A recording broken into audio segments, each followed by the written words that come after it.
Welcome, everyone, to the Deep Dive. Today, we're plunging headfirst into a scenario that, well, it feels ripped straight from a techno thriller, but it's very real. It really does, yeah. And it's unfolding right now, which makes it even more immediate. Exactly. Imagine an 18-year-old barely out of high school, held in preventive detention, completely cut off from his family. Stop right there. That's already incredibly serious. Right. And he's facing these cybercrime accusations that his own alleged co-conspirators adamantly claim he didn't even commit. That's a huge contradiction right off the bat. The people supposedly involved are saying, no, not him. Precisely. And the charges themselves, they're confidential, shrouded in secrecy. Meanwhile, the self-proclaimed hackers at the center of this, they insist they were just, exposing glaring vulnerabilities, not actually committing crimes in the way we usually think of them. It's a truly gripping start. It throws you right into this tension, doesn't it? Between, digital action and the legal system trying to catch up. Absolutely. What's fascinating here is the immediate and intense tension it creates between the rapidly evolving digital world and our, well, often quite antiquated traditional legal systems. Yeah, you see that clash again and again. It highlights, in the starkest terms, how quickly these lines can blur and how devastating the personal consequences can be when they do. This isn't just a legal case. It's a test, really, of whether justice can keep pace with technology. A very high-stakes test for the individuals involved. Precisely. So today we're taking that deep dive into this captivating and incredibly complex case unfolding in Latin America. It sits right at the intersection of cybersecurity, digital activism, and the justice system itself. A very busy intersection. Definitely. Our mission in this deep dive is to unpack the precise timeline of events. We want to trace the journey from those initial digital acts right through to the arrest and, well, the ongoing detention. Okay, so step by step. Exactly. We'll meticulously identify the key players involved. We'll be paying particular attention to the crucial role and unique perspective of Alberto Daniel Hill. Ah, yes. His name definitely comes up as someone with relevant experience here. Absolutely. And we'll examine their various roles and viewpoints within this unfolding drama. Most importantly, we'll strive to understand what's truly at stake when digital actions clash head-on with established legal frameworks, and why, in these situations, transparency often seems to be the very first casualty. That lack of transparency seems critical here, based on what you've said already. It really does. We've pulled together some truly fascinating insights from several authoritative sources. We have direct, raw testimonies from the self-proclaimed hacker known as Gob Ethereum. He gives his unfiltered first-hand account. Right from the source, so to speak. Then there's the detailed, sharp-eyed analysis of cybersecurity expert Hector. He brings a critical, technical eye to the nuances, both digital and legal. Okay, so the technical perspective, too. Good. And finally, as we just touched on, we have the unique and, frankly, deeply resonant perspective of Alberto Daniel Hill, a voice who himself has navigated eerily similar legal challenges in the past. Which lends a powerful personal dimension to this whole discussion. He's lived something like it. Exactly. Okay, let's start unpacking this. Where does it all begin? Well, the spark, the event that really seems to kick things off, is this Buquebus Turismo website defacement. Right. That happened around March 19th. That's the date Gob mentions. Yes, around then. And Gob Ethereum explicitly states he participated in this defacement alongside two others. This is the incident, he says, set off the chain reaction. Okay, so he admits involvement there, but what exactly happened? What was their method? Because that seems to be a point of contention later on. It is, and what's fascinating is Gob's very candid explanation. He insists they didn't do what you might think of as traditional complex hacking, breaking into a secure system from scratch. Okay, so no zero-day exploits or anything like that. Apparently not. Instead, they used a publicly available tool. It's an open-source intelligence tool called Intellex, or Intelligence X. Intellex. Okay, what does that do? Think of it like a search engine, but for data leaks. It scans the web, the dark web, forums, paste sites, looking for credentials, usernames, passwords that have already been leaked in previous data breaches or exposures. Ah, so stuff that's already out there, floating around. Exactly. Already compromised data. Gob says they used Intellex to find leaked credentials specifically for Buquebus Turismo. So the keys were essentially lying on the digital street already. That's his claim. They took these existing, already compromised credentials and used them to log into the site's administration panel. And once they were in the admin panel, You just changed the content, defaced the website, put up their message. so if I'm understanding this right, The digital front door to Bukiva's Turismo was already unlocked, or at least the key was public knowledge, because of some prior, unrelated leak. They didn't pick the lock themselves. That's the core of Gob's argument. They found the key someone else had dropped and used it. And his stance on this is pretty firm, isn't it? He claims this kind of defacement, using leaked credentials, is not a crime in the usual sense. That's a crucial distinction he makes, yeah. And it's central to his whole defense and really to this broader discussion about hacktivism. Can you unpack that a bit? What's the difference he's drawing? He's arguing that changing website content using credentials someone else already leaked, well, it shouldn't be put in the same category as, say, stealing credit card data or breaking into a truly secure database to steal personal info or causing lasting damage. So intent matters, Yeah. and the source of the vulnerability. From his perspective, absolutely. They weren't stealing sensitive data. They weren't after financial gain. He frames it as changing content on an admin panel to make a political statement. Almost like, digital graffiti on a public wall. Okay, that immediately sets up this major tension, doesn't it? The difference between hacking as a malicious act for money, for destruction, versus hacktivism. Exactly. And for you listening, when we talk about hacktivism, we generally mean using hacking techniques for political or social reasons, often to make a statement, expose something, highlight an injustice, rather than for personal profit. So this raises a huge question for the legal system, right? What does it mean when the breach comes from data that was already compromised? Data anyone could theoretically find with the right tools. Who holds the responsibility? Is it just the person who uses the leaked key, or also the person who failed to secure the door in the first place, or the person who leaked the key initially? It really complicates the idea of a simple cybercrime. It really does. It flips the script. Yeah. Okay, so that's the Bukibis incident around March 19th. Then, just about 2 weeks later, we see the fallout, the arrest of Vlady. Yes, Vlady, an 18-year-old. Arrested around March 27th or 29th, so pretty quickly after the defacement. But here's where it gets really interesting. Gob strongly contends that Vlady was not arrested for the Bukibis defacement at all. This is a critical point, because the public narrative might link the arrest directly to that very visible defacement, but Gob says, no, that's not why they picked him up. So what was the reason, according to Gob? Gob alleges Vlady's arrest was mainly for something else. He uses the term vulneración de sistemas, which is roughly system vulnerability or unauthorized access. And it was specifically related to a Telegram bot Vlady was apparently operating. A Telegram bot? What did it do? According to Gob, this bot used filtered credentials. These might have come from various online platforms, maybe even sensitive sources like penitentiary services databases. Though that's a heavy claim. Wow. Okay. And what did the bot do with these credentials? It provided citizen information, things like DNI numbers. That's the national ID number in many Latin American countries. So you could query the bot and potentially get someone's ID number. Okay, that sounds potentially problematic, legally speaking. Using potentially sensitive leaked data to look up personal info. Definitely. And Gob views this Telegram bot accessing and providing this kind of information as the main cause of the crime in the eyes of the authorities. Not the Bukibis defacement. That's a very different picture. And it seems Vlady wasn't exactly flying under the radar either. No. Gob mentions Vlady was already a known figure in certain online circles. And significantly, he was doxxed, meaning his real-world identity and personal information had been exposed online previously. So the police might have already known who he was, where he lived? Potentially, yes.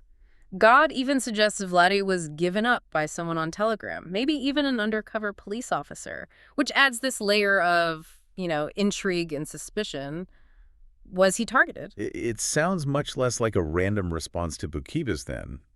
If he was known, maybe already under investigation. How does that change the potential motivation for the arrest? Well, it lends a lot more weight to Gob's guinea pig theory, doesn't it? Explain that theory. Gob alleges the government, perhaps the police or prosecution, wanted to look strong. They wanted to show they were cracking down on cybercrime, maybe amidst other bombs or incidents happening in Uruguay at the time, as Gob puts it. So they needed a win, a visible arrest. That's the claim. And Vlady, being young, known, maybe associated with these activities, became the perfect victim, an easy target to make an example of. It shifts the narrative from solving the Bukibis case to potentially finding a convenient cybercriminal to arrest. That's a cynical view, but if he was already known. It's certainly plausible. This tactic isn't unheard of globally, unfortunately. Making an example of someone easier to catch when larger, more complex cybercrime is harder to tackle. And the immediate consequences for Vlady were incredibly severe. Right away, 6 months of preventive prison. 6 months. Until September 25th. That's a long time for preventative detention, especially for an 18-year-old. And even more disturbing, held incommunicado. Completely cut off, no contact with family, friends, severely limited access to legal counsel. That incommunicado status is particularly harsh. It raises huge red flags about due process. For you, the listener, just try to imagine that. Facing serious charges, maybe not even fully understanding them, and you can't talk to your parents, you can barely talk to a lawyer. It's terrifying. It absolutely is. And legally, preventive detention, especially incommunicado, is supposed to be an exceptional measure, not the default. What are the usual grounds for it? Usually, it's reserved for cases where there's a proven risk the accused might flee or obstruct the investigation, like destroying evidence or intimidating witnesses or commit further serious crimes. And holding someone incommunicado on top of that? That amplifies the impact massively. It cripples their ability to prepare a defense. How can you help your lawyer if you can't easily communicate?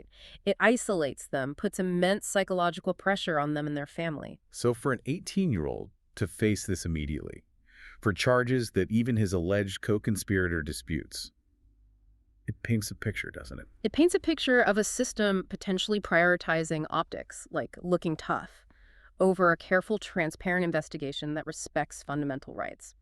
It connects back to that idea of making an example and maybe sacrificing due process along the way. It's a really worrying start to his legal journey. A very worrying start. Okay, let's move into this legal maze itself because it just gets more tangled from here. Vlady isn't just facing one charge related to the bot or Bukebus, he's facing a whole list. Yeah, the sources mention 4 or 5 distinct causes or accusations. Hacking Dinaso, Meadlas, Bukebus, which we know Gob admits partial involvement in the Ministry of Public Health, and Las Piedras shopping. That's a pretty wide range of targets. Yeah. Government agencies, private companies. It is. But here's the kicker. Gob issues a blanket denial for most of them. Really? He draws a line. A very clear one. He insists his group was only involved in the Bukebus defacement and that Telegram bot. He explicitly denies hacking Dinaso, Midas, the Ministry of Public Health, or Las Piedras shopping. So where do those accusations come from then? That's the mystery. Gob attributes other major breaches, like compromising RENAPER, the National Registry in Argentina, or police databases, to entirely different groups. He mentions one called the Mafia del Gentai. Okay, so he's pointing fingers elsewhere for the really serious stuff. He is. He takes responsibility for his own past actions, like he mentions hacking an Instagram account in 2022 or defacing some Spotify accounts in 2024. Minor stuff, relatively speaking. But he's adamant that his group, and Vlady by extension in this context, had nothing to do with those big government or shopping center hacks. So he's basically saying, yeah, I did these specific things, own up to those, but we definitely didn't do those other big things Vlady is accused of. Exactly. And he keeps hammering that point we discussed earlier. Defacing a website using leaked credentials is fundamentally different from stealing massive amounts of data or breaking into secure government systems. A distinction he feels the authorities are just ignoring or maybe deliberately blurring. That seems to be his perspective, and this creates a huge credibility gap, doesn't it? You have the authorities listing these serious charges, but the person who admits being involved in some related activity is denying most of them. It highlights this critical lack of clarity. If the main accuser or participant denies most of it, what is the actual evidence holding Vlady in preventive detention for all these alleged crimes? That's the unanswered question. And it's made worse by another huge roadblock, the confidentiality of Vlady's expediente. His case file. You mentioned this earlier.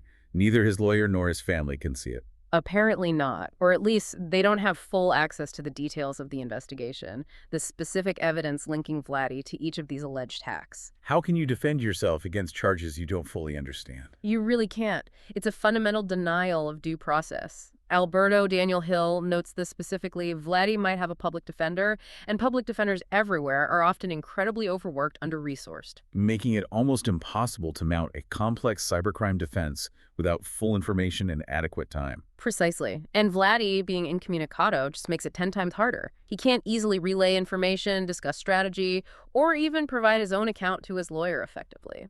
It's an incredibly isolating and, frankly, unfair position. And this is where Alberto Daniel Hill's own experience becomes so relevant, so chillingly parallel. Yes, this is a crucial point. Alberto relates Vlady's situation directly to his own past. He talks about being arrested himself and feeling utterly humiliated by the lack of transparency, the lack of understanding about the specific charges he faced. What was he accused of? He mentions hacking a medical system, but he emphasizes it was incredibly insecure, basically using admin as the login, default credentials. And crucially, he states there was no data leakage, no malicious intent. Yet he faced serious consequences. 3 years of imprisonment, he says, even without data theft. His experience just vividly underscores the frustration of being caught in a system where you feel accused of something vague, maybe inflated, and you don't have the information to fight back effectively. It makes his advocacy for Vlady, for the right to access that case file, incredibly powerful. He knows what it feels like. Absolutely. He emphasizes it's a fundamental right. You cannot have a fair defense without knowing the case against you. His story is a stark reminder of the human cost when due process is compromised. It really is. It paints the system as this oppressive black box. And then Alberto adds another layer of complexity, the issue of jurisdiction. Ah, yes, this is a fascinating legal argument he raises. Where did the alleged crime actually happen in the digital sense? He points out that Piquebus Turismo, the target of that initial defacement, their website isn't hosted in Uruguay or Argentina. Right. He mentions it's hosted on Cloudflare, which has servers globally, possibly in Canada in this instance, and uses services based in California. So his argument is provocative. Shouldn't the physical location of the server determine jurisdiction, not necessarily where the person typing on the keyboard is? That's his point. If the digital act occurred on a server in Canada or the US, does a court in Uruguay or Argentina even have direct jurisdiction to prosecute that specific act without international cooperation? That throws a massive wrench into the works, legally speaking. It does. It introduces this layer of international law that's often, well, frankly, overlooked in domestic cybercrime cases. And Hector, the cybersecurity expert, he strongly supports this point. What does Hector add to that? He explains that for typical international cybercrime involving a foreign company, like Bucharest perhaps, that company or its ISP usually needs to be the one to press charges in their own jurisdiction. Then it triggers a process of international legal assistance requests. Like asking Canadian or U.S. authorities for help, for logs, for evidence. Exactly, which is a whole separate, often very slow process. Hector does draw a distinction, though. Yeah. He says if you attack a governmental institution, like one of the ministries Vlady's accused of hacking, then the government itself is the direct victim. That can strengthen the domestic claim to jurisdiction, even if the attack came from outside. Okay, so it depends on the target. But even then, if the alleged hacker is outside the country. Cooperation is still key. And this whole jurisdictional tangle makes you wonder, are our laws really equipped for this borderless digital world? Are they playing catch-up? It certainly seems like it. What are the practical hurdles? Say Uruguay did want to prosecute based on activity on a Canadian server. Oh, the hurdles are huge. First, they'd likely need to use something called a Mutual Legal Assistance Treaty, an MLAT. These treaty requests between countries are notoriously slow. It can take months, even years, just to get basic server logs. Months or years. That completely stalls an investigation. It can, yeah. There are frameworks like the Budapest Convention on Cybercrime meant to speed things up, but not everyone signed on or they interpret it differently. And then there's evidence collection across borders ensuring it's handled properly, admissibly in both legal systems. It's a forensic nightmare. So Alberto's point is that while Uruguay might claim jurisdiction, actually enforcing it and getting the necessary evidence from foreign servers requires international orders, which maybe aren't happening effectively here. That seems to be the implication. It highlights this gap between legal theory and the messy reality of international cybercrime investigation. Okay, another major theme that emerges is the role of the media and the government narrative. Both Gam and Alberto seem to think it's heavily manipulated. They're quite critical, yes. They accuse the press of misrepresenting the situation, maybe fabricating details, not reporting accurately on Gob's statements or the nuances we've been discussing. And the government. They criticize the government for, well, spinning the narrative, making themselves look competent, tough on crime, maybe silencing dissenting voices or inconvenient facts in the process. Is there a pattern here? Does this happen elsewhere? Hector brings up a comparison, right? He does. Hector provides this really potent historical parallel, the case of Axis in Mexico. Axis. A 14-year-old jacktivist that's like justice activist hacker, he defaced a Mexican government website years ago. And what happened to him? Much like Vlady, Axis was accused of much more serious crimes, specifically data theft, which apparently wasn't true. Hector says the government's main goal was to silence him, make an example, deter others. The public show of force. But it didn't end there for Axis. No. In his case, there was significant public and media attention. Digital rights groups got involved. And that pressure, Hector believes, helped secure his release and clear his name eventually. So public scrutiny can make a difference. But the underlying pattern, authorities potentially prioritizing PR over facts, using arrests as deterrents. That's the concerning pattern these cases suggest. It raises questions about whether the pursuit of justice is always the primary driver, or if political expediency sometimes takes over. And if we connect this to the bigger picture, these individual stories, Vlady's, Axis's, they feel like symptoms. Symptoms of what? Of maybe broader systemic issues within the justice system itself, a struggle to adapt fairly and transparently to the digital age while still upholding fundamental rights. That's a really chilling thought. Let's dig into those systemic flaws then. A key one seems to be this distinction our sources keep making: hacktivism versus genuine criminal enterprise.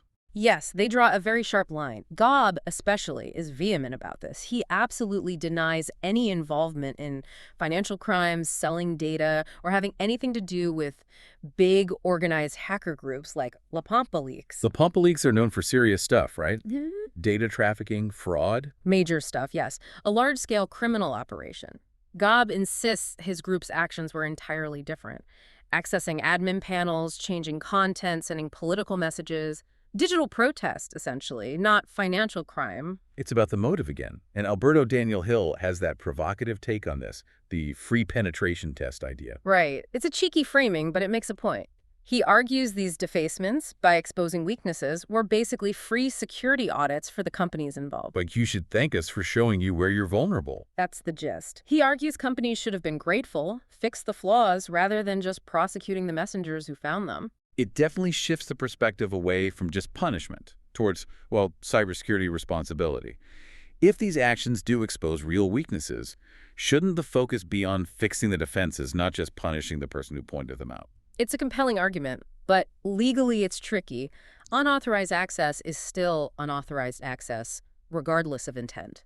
This is where the idea of responsible disclosure usually comes in. Explain that. Responsible disclosure is the ethical framework where security researchers find a vulnerability, report it privately to the organization, and give them time to fix it before making it public.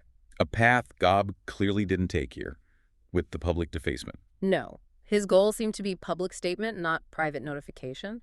So simply finding the flaw isn't enough. How you disclose it changes the legal and ethical picture dramatically. But what if a company doesn't have a clear way to receive those private reports? No bug bounty program, no security contact. Does that shift the ethics at all? That's a great question. Does it lessen the burden on the hacktivist who finds a critical flaw and feels the need to expose it publicly if there's no other obvious channel?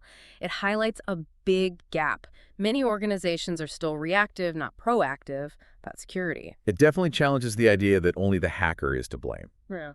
Which brings us back to this guinea pig idea and the alleged incompetence of the authorities. Right. All the sources seem convinced Vlady is a scapegoat.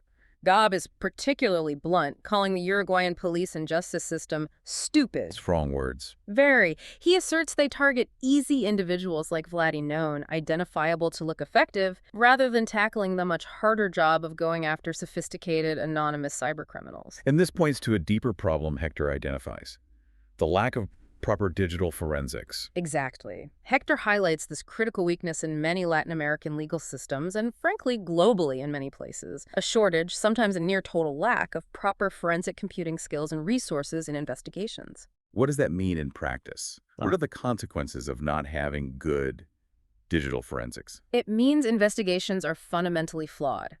Without the ability to meticulously collect, preserve, analyze digital evidence in a way that holds up in court, arrests often rely on shaky grounds. Like what? Hector mentions relying on just a single IP address, which, as anyone knows, can be easily faked, spoofed, or belong to a shared network like a cafe or VPN. It's rarely conclusive on its own. So they might just grab someone based on flimsy evidence. That's Hector's description, grabbing a random person, someone tangentially connected, maybe unlucky, rather than building a solid case based on rigorous digital evidence. It makes it incredibly hard for the accused to prove innocence if the initial evidence is weak or mishandled. And while Vlady is caught in this situation, potentially based on weak evidence or disputed charges, what about the real major cybercrime threats? That's the stark contrast Hector paints. While Vlady sits in preventive detention, these massive cybercrime groups he estimates some have 20,000 to 40,000 members are running rampant. 40,000 members. That's enormous. Huge. And they're involved in large-scale carding, credit card fraud, and complex banking scams, stealing vast amounts of money from individuals and businesses in Argentina and elsewhere. And crucially, these major operations seem largely unaddressed by law enforcement. They're just operating freely. Gob confirms this too, right? Yes, Gob confirms these huge illegal Telegram groups exist.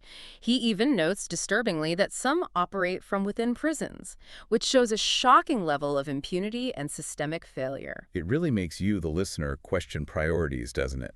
What is the government focused on? Is it tackling these dangerous, large-scale financial criminals? Or is it easier to make a show of force against a teenager accused of, well, debatable offenses? It suggests a serious misallocation of resources and attention. Are the real threats to your data, your money, your privacy being ignored while they pursue these more visible, maybe easier, but less impactful cases? It's a critical question about government strategy. Definitely seems like it. And this leads to the idea of accountability beyond the hacker. The sources argue that the organizations, the admins who failed to secure systems or whose credentials got leaked, they should bear some responsibility too. Alberto Daniel Hill is particularly strong on this. Pulling from his own experience with that insecure medical system, he argues that system admins or companies whose negligence leads to leaks should face consequences. What kind of consequences? He suggests everything from losing their jobs to administrative penalties. Basically, if you fail to implement basic security, you should be held accountable. It challenges that simple narrative: hacker bad, victim blameless. It pushes for a more holistic view where prevention and responsibility are key. A much more nuanced picture. So with all these systemic flaws, the questionable charges, the lack of transparency, how does this actually feel for the people involved? What's the personal toll? Immense. Let's start with Vlady, still 18, still incommunicado. That fact alone deeply troubles both Gob and Alberto. And Gob mentioned something heartbreaking about Vlady's family. Yes. He revealed that Vlady's family specifically asked him to stop making trouble, no haga más quilombo. Basically, stop stirring things up, stop mentioning Vlady in defacements because they fear for Vlady's safety inside. Wow, that's a desperate plea. It really drives home the human cost, the fear. It absolutely does. And Gob himself, despite his often defiant online persona, admits being deeply affected. He says he's frustrated, sad about Vlady. He even mentions crying when he heard Vlady was imprisoned. It shows the real bonds there behind the digital avatars. Yeah. He talks about feeling persecuted, but also chillingly accustomed to friends being jailed. There's a sense of loss, but also solidarity. He says his own life won't change much beyond missing his friends, and he vows to fight for justice. There's a real depth of feeling there. And Alberto Daniel Hill, having been through the system himself, his empathy must be profound. Absolutely. He understands the humiliation, the frustration, the powerlessness Vlady must be feeling. He gets it on a visceral level. And he also brings up the practical cost, right? The financial burden of imprisonment. Yes. He points out it costs the Uruguayan state something like $900 to $1,000 per month to keep one person incarcerated. He argues it's a huge waste of public money, especially in cases like this, when maybe alternative punishments could be considered. Like what?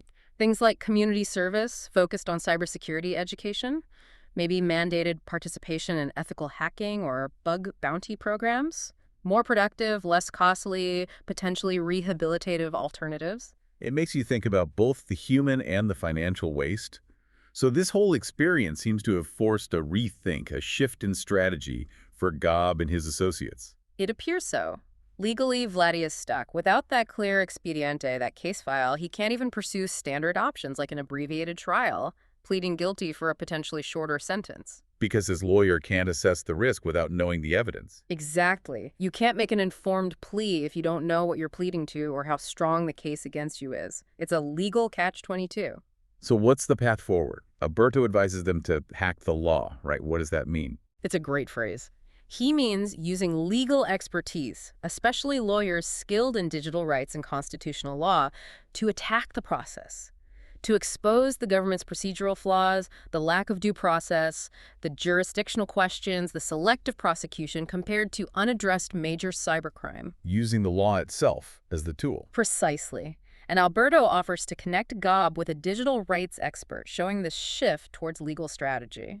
And Gob seems receptive. He's changing his approach. Yes. While he's still fiercely committed to freeing Vlady, he acknowledges he needs to keep a lower profile now, partly out of respect for the family's wishes and safety concerns. He talks about moving away from purely public online activism towards more formal legal routes, working with lawyers. And Hector reinforces this with practical advice. Yeah, Hector advises on practical security using encrypted tools like Signal, Proton Mail instead of Telegram, but also strategic advice, leveraging influencers, digital rights NGOs for advocacy, and crucially, keep shifting the public narrative. By constantly highlighting the government's own cybersecurity failings, the bigger threats they're ignoring, while this young hacktivist is detained, frame it as misplaced priorities. It sounds like a much more calculated, maybe more mature approach born from harsh experience. And speaking of experience, Gob has a message for younger kids tempted by this world. A very strong one. Drawing from seeing his friends jailed, he issues this stark warning, especially to kids aged like 13 to 15 who might be involved in illegal stuff like carding. What does he say? He says bluntly they will end up worse. Face serious legal trouble, prison, ruined futures. He pleads with them to choose legal paths, focus on studying, maybe look into ethical hacking careers with companies or even government agencies, use their skills for good. It's almost a plea to not make the same mistakes Right. or suffer the same consequences. It feels like it. And he ties this back to his critique of government priorities, too. He laments that governments focus on, say, international conflicts or political games, while neglecting basic domestic cybersecurity, protecting citizen data. He calls his own president a fool for these misplaced priorities. That's incredibly direct.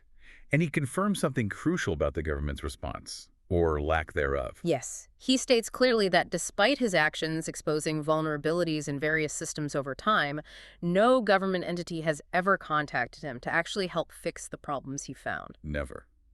That seems counterintuitive if security was the main goal. It strongly supports the narrative that the authorities might be more interested in assigning blame and making arrests than in proactively improving security by engaging with those who find flaws, however controversially. It reinforces that whole punishment over prevention idea. Hmm. So how do our sources wrap this all up? What's the final takeaway? Alberto summarizes it quite powerfully. He does.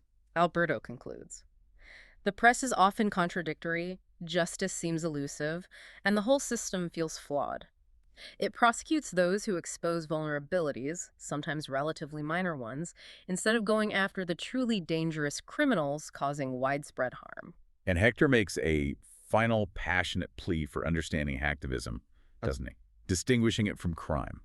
Yes, a really compelling closing argument. He argues that hacktivism, often driven by youthful curiosity, a desire for justice or social commentary, shouldn't be lumped in with terrorism or organized crime. He's saying stop demonizing the word hacker.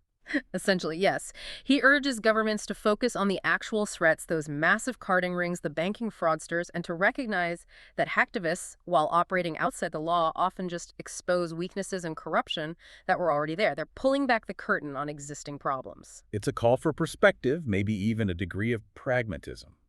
And finally, we come back to the human core, Gob's imagined message to Vlady. It's incredibly poignant.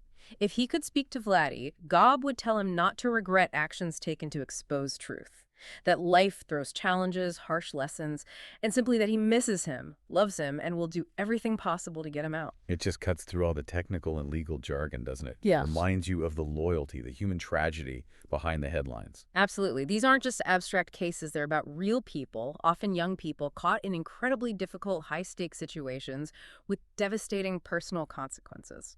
So this deep dive, it really has peeled back some complex layers. We've seen this single case reveal this intricate, often contradictory mix of digital actions, huge legal gray areas, and, well, undeniable political motivations. Yeah, we saw how one website defacement became this flashpoint, how it led to an 18-year-old's immediate, severe preventive detention, and crucially, how the official story often clashes so sharply with what the people directly involved, like Gob and Alberto Daniel Hill, are actually saying. You've heard about the timeline disputes, the contested charges Vlady faces, and that really critical distinction often blurred legally between just exposing vulnerabilities and committing malicious cybercrime for profit.